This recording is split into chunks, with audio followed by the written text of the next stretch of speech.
মনে করেন আপনি একটি রুমে ঘুমিয়ে আছেন, কিন্তু রাতে গভীর নিস্তবতায় হঠাৎ দরজা আপনা আপনি খোলে। ঘরের বাতাসে ছড়িয়ে পড়ে একটি পরিচিত মানুষের গন্ধ, কিন্তু সেই মানুষ তো বহু বছর আগেই মারা গেছে। তখন আপনার বুক কেঁপে ওঠে, আপনার শ্বাস নিতে কষ্ট হয়। হঠাৎ একটা ঠান্ডা কণ্ঠে বলে ওঠে, আমি চলে যাইনি। হ্যাঁ, আপনি ঠিকই শুনতেছেন, এরকম একটা বাস্তব ঘটনা ঘটেছে। এটা কি শুধুই আমাদের মনের খেলা, নাকি সত্যি কোথাও কোনো আত্মা আছে যাদের সঙ্গে আমাদের সংযোগ করা সম্ভব? আজকে আমরা এই ঘটনা তুলে ধরবো বিজ্ঞান কি বলে। এর শুধু একটি কল্পকাহিনী নয়, এমন কিছু ঘটনা ঘটেছে যেগুলো এখনো বিজ্ঞান ব্যাখ্যা করতে পারে না।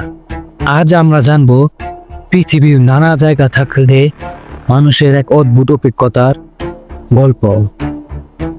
নাম্বার 1, যুক্তরাষ্ট্রের the grey lady haunted hotel. 1950 সালে মার্কিন যুক্তরাষ্ট্রের এক বিখ্যাত হোটেলে গ্রে লেডি নামে এক ভূত পাওয়া যায়। এক মহিলা যার নাম ছিল এলিজাবেথ নিজের সন্তানকে হারানোর পর তিনি আত্মহত্যা করেন। এরপর থেকে এই হোটেলটিতে রাতের বেলা এক ধোঁয়াশা ছড়ানো মহিলার অশরীর উপস্থিত দেখা গেছে। এক সাংবাদিক অভিজ্ঞতা অনুযায়ী বলেন, রাতে একবার এই মহিলা তার পেছনে এসে দাঁড়ান। যখন তিনি ঘুরে দেখেন তখন সেই মহিলার চোখ মুখ ছিল রক্তে ভরা এবং ঝাপসা, এবং সে এটি দেখার পর এক ধরনের মানসিক চাপ অনুভব করেন। এই ঘটনা 3 ঘন্টা পর সাংবাদিক থানায় রিপোর্ট করেন। ঘটনা নাম্বার 2, তা ফ্যান্টম হিটসিকার, ফ্লোরিডার, আমেরিকা। এটি একটি পুরনো কাহিনী যা আমেরিকায় অনেক রাজ্যে শোনা গেছে। ফ্লোরিডা একটি রাস্তার পাশে অনেক চালক দাবি করেছেন তারা এক নারীকে হেঁটে যেতে দেখেছেন। যখনই তারা কাছে গিয়েছেন তারা আর কিছু দেখতে পাননি। এক বিশেষ কেসে এক চালক যাত্রী নেওয়ার জন্য থামলে মহিলা গাড়িতে ওঠেন এবং কোথাও যেতে চান বলে জানান। গন্তব্যে পৌঁছানোর পর চালক ফিরে তাকালে সে মহিলা আর গাড়িতে ছিল না। তখনই চালক অজ্ঞান হয়ে পড়েন এবং পরের দিন এই ঘটনা তদন্ত করা হয়, কিন্তু খুঁজে পাওয়া যায়নি কিছু। তার কিছুদিন পর সে চালক মারা যায়, অনেক রহস্যজনকভাবে লাশটাও খুঁজে পাওয়া যায়নি। 1930 সালের ব্রিটেনে বিখ্যাত গবেষক হ্যারি প্রাইস লন্ডনে একটি পুরনো বাড়িতে সোল কমিউনিকেশন প্রমাণের জন্য বৈজ্ঞানিক পরীক্ষা চালান। তার মতে কিছু বিশেষ পরিস্থিতিতে মানুষের মন এমন এক মাত্রায় প্রবেশ করতে পারে যেখানে তারা আত্মার অস্তিত্ব অনুভব করতে পারে।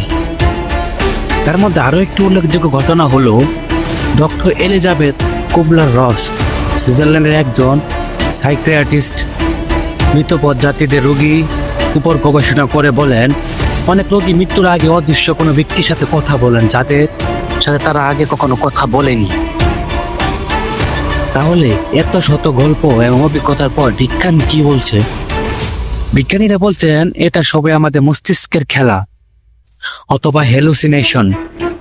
কিন্তু কি আসলে এটা তেমন কিছু? বিজ্ঞানীদের প্রথম থিওরি হলো স্লিপ প্যারালাইসিস, নিদ্রার পক্ষাঘাত। বিজ্ঞানীরা বলে থাকেন যখন আমরা গভীর ঘুমে থাকি তখন শরীরে পেশি অস্বাভাবিকভাবে অচল হয়ে যায়। তবে যদি আমাদের মস্তিষ্ক পুরোপুরি জাগ্রত থাকে তখন অনুভব করি আমরা অচল, আমাদের চোখ খোলা কিন্তু গতি নেই। মানে হলো আমাদের মস্তিষ্ক জাগ্রত থাকে কিন্তু আমরা অচল, চোখ খোলা থাকে, আমাদের কোনো শক্তি থাকে না। এমন অবস্থায় মস্তিষ্ক নানান বিভ্রম সৃষ্টি করে এবং হ্যালুসিনেশন হতে পারে। এটি একে স্লিপ প্যারালাইসিস বা নিদ্রার পক্ষাঘাত বলা হয়। এই সময় আমরা অদৃশ্য শক্তি বা আত্মা অনুভব করতে পারি। 2 নম্বর থিওরি হলো ইবিপি, ইলেকট্রনিক ভয়েস ফেনোমেনা। তবে এটি খুবই প্রচলিত বিষয় যা বিজ্ঞানী ও গবেষকরা দীর্ঘ সময় ধরে অধ্যয়ন করেছেন, তা হলো ইলেকট্রিক ভয়েস ফেনোমেনা। এটি হলো এমন এক অদ্ভুত কণ্ঠ যা সাধারণত রেকর্ডিং ডিভাইসের মাধ্যমে শোনা যায়।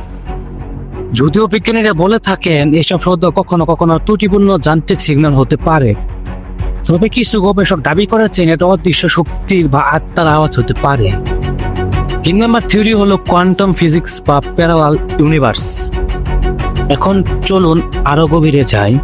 কোয়ান্টাম ফিজিক্স বলছে আমাদের চারপাশে আরো অনেক পৃথিবী বা ইউনিভার্স থাকতে পারে, যেগুলো একে অপরের মধ্যে চলে যায়। এই থিওরি অনুযায়ী আত্মাদের উপস্থিতি হতে পারে অন্য কোনো ভ্রান্ত বিশ্ব থেকে, যা আমাদের চোখের সামনে চলে আসে। আমরা যেমন এই পৃথিবীতে জেগে আছি, তেমনি অন্য এক সময় বা স্থান থেকে আত্মাদের উপস্থিত হতে পারে। এটা কি এমন একটি থিওরি যা আমাদের বর্তমান বিজ্ঞানীদের যুক্তি পায়? আপনার কি মনে হয়? 3 নাম্বার থিওরি হলো আত্মার সংযোগ বা বাস্তব কল্পনা। তবে শেষ পর্যন্ত সব প্রশ্নের উত্তর কি কখনো আসবে? আত্মার সংযোগ কি শুধু মস্তিষ্কের তৈরি গল্প, নাকি বাস্তব কিছু ঘটেছে যা এখনো বিজ্ঞান ব্যাখ্যা করতে পারেনি?